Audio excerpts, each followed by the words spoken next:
Right, getting a bit of problem with the electrics on the car, and it's not firing the injectors as it should be. I've just noticed something as well when I've cut all this off, yeah. That smells like it's burnt over. It does smell burnt, so that has gone. So it has been burning from that part. So that explains one part now on the 80mph cutout Swansea, the year 2010. So I've got up a local diagram showing you exactly how a diesel engine actually works. Yeah, so basically how it works now is you've got the control unit, which is the CPU, and it sends signals out. It's got to give a signal to the PCV, which in other words is the fuel pressure sensor, which it's here, diverts off and goes here. Now, the problem I'm getting on the Peugeot is the wiring itself, so if the main wire feed's coming in to the fuse box, it's not giving the common rail power or any of the other sensors around the engine to fire that engine. Now I am getting glow plugs working, but I am not getting power directly from the top piece there to release the magnetic field to release the fuel from there. And that's the problem I've been having, is because again it is down to this electrical wire on this piece of evidence taken from the experimental project of 2011. Showing evidence as well that this part has actually gone. I've just found the wire anyway, which it connects up to there and also connects up to there. So all I need to do is to switch on the testers now on connection test to see if I'm getting a connection or not. And I'm not. So there you go. That's actual proof that. I've tested other wire on it as well, and it's just turning out to be the same. It is this part that has actually gone. That's why when I've got Nick starting the car, all it's doing is it's just rotating on the starter motor only.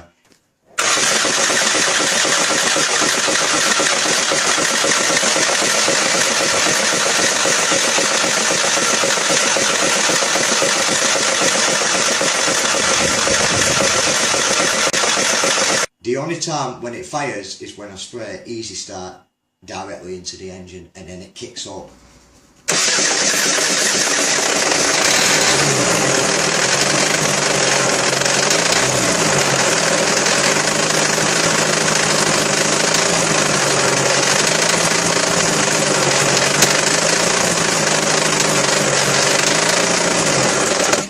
But coming to the power side of the car itself, that's where the problem lies. The fuel tank's getting power, the pump itself, but when it gets down to the fuel filter, it's complete block. All it does is it just fills it up. Little bit comes out, goes to the engine. That's why sometimes on this video as it explains, there's a little bit of judder, and then that's it, then it just goes back to the starter motor.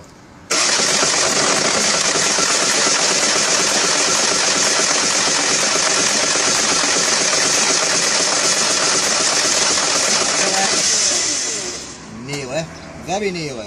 Responding now with the sensors around the engine. The two sensors is the engine speed crank and the engine speed cam, which is cam and obviously crankshaft position sensor. Now the crankshaft position sensor, the original, was badly damaged due to the harmonic balancer collapsing and then it was bashing into that. So obviously it damaged the sensor. Okay, here's our old sensor. What we took off. Crankshaft position sensor. I mean, it looks alright, but we don't know for sure until we compare it up with a new one. This is the new one,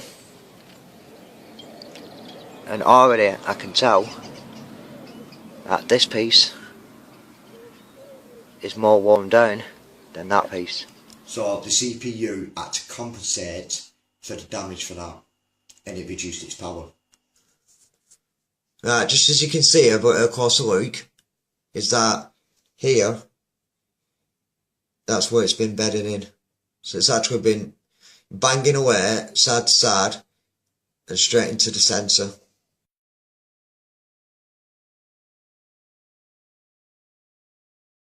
Also, something else I've noticed as well, the engine's cam, the crank and also the accelerator pedal is all on the same wire. So with the engine crank being damaged and the CPU's picked up off it, it's obviously made a change and compensated on the accelerators rev counter to lower the engine speed because that were being damaged. That's why when the previous owner Mike Newell was moaning he had no power, well that's why, because of that sensor there. Now the reason why this piece here, the common rail, was having problems is because it was cracked anywhere. Now the only one part why I can see it's not been damaged on the engine itself is the high pressure pump, which you know is it's part of the timing. If the timing was out on the engine, don't you think that that piece there would have been damaged, but it's not, so it proves timing again wasn't out on that engine. And that's the original 1.6 HDI engine from the year 2011. Right, so back to the common rail. So obviously the common rail is getting its fuel pumped in from the tank up through the fuel filter into the pump and then to the common rail. That's what it's saying here. But on my engine it's working differently. It's going from the tank to the pump and then to the primer, and then from the primer then into the common rail. That's how it's working on mine. Now it's getting in, it's filling itself up, and then it's coming back out into the injectors. But because again the electrical side isn't working, the top piece there is not firing the fuel out into the engine, into the cylinders in order to it to fire. The only part I need to fix now is actually the wiring itself, and it's basically it's a network of electrical components which I'm not getting because the wire itself has got problems.